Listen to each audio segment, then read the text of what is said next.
పరిశుద్ధుడైన యేసుక్రీస్తు నామమున మీ అందరికీ శుభోదయం.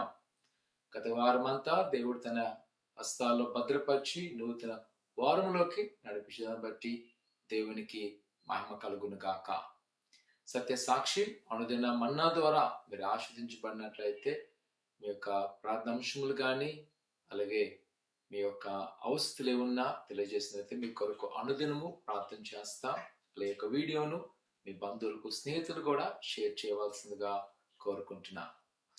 నేటి యొక్క వాగ్దానము సామెతల గ్రంథము 13వ అధ్యాయము 9వ వచనం. నీతిమంతుల వెలుగు తేజరులను, భక్తినుల దీపము ఆరిపోవును. సామెతల గ్రంథములో అనేకమైన సూచనలు మనము చూస్తూ ఉంటాం. ముఖ్యంగా మంచి చెడులు, మంచితనము దుష్టత్వము, నీతిమంతులు భక్తుల యొక్క తేడా మనకు కనబడుతూ ఉంటుంది. ఈ ఉదయకాల సమయంలో నువ్వెంతో చక్కగా ఉన్నప్పటికీ నీ మీద అనేకమైన హేళమైన మాటలు, అవమానకరమైన పరిస్థితులు నువ్వు చూస్తున్నప్పుడు మనకెంతో నిరుత్సాహం కలుగుతుంటుంది.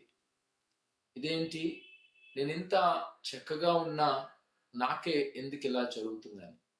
కానీ దేవుని యొక్క వాక్యం చెప్తుంది, నీతిమంతులు తేజరులను. ఒకవేళ ఈరోజు నువ్వు బాధ అనిపించినా, ఈరోజు భారం అనిపించుకున్నా, లేదా ఈ దినాన ఎంతో వేదనకు గురైనా, ప్రియ కుమార్తె మన విషయం గమనించాలి, మనల్ని దేవుడు బలపరిచేవాడు. ఒకవేళ ఈ సమయంలో భక్తిని ఎంతో ఆశ్చర్యం కనబడుతుంది, ఒక దినం రాబోతుంది వారి యొక్క పాపాన్ని బట్టి, వారు చేసిన అతిక్రమను బట్టి వారు తొట్టిల్లిపోతున్నారు. కానీ మనము నిలబడగలము.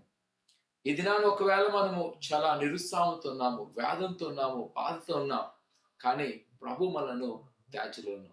కావున నా ప్రియ కుమార్తె, ఈ ఉదయకాల సమయంలో దేవుని యొక్క వాక్యం ద్వారా నేను బలపరుస్తున్నాను.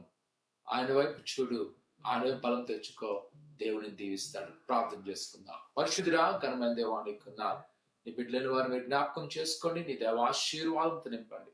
ఇదిగోనైనా వారెన్నడికి తొట్టెలకుండా మీరు భద్రపరచండి. ఇదిగో నీతిమంతులు తేజులతన్నా ప్రభా, ఇదిగో నీ బిడ్డలనైనా మీరే బలపరిచి నిరుత్సాహం తీసివేసి దీవించి ఆశీర్వదించమని యేసునామమున తండ్రి, ఆమేన్.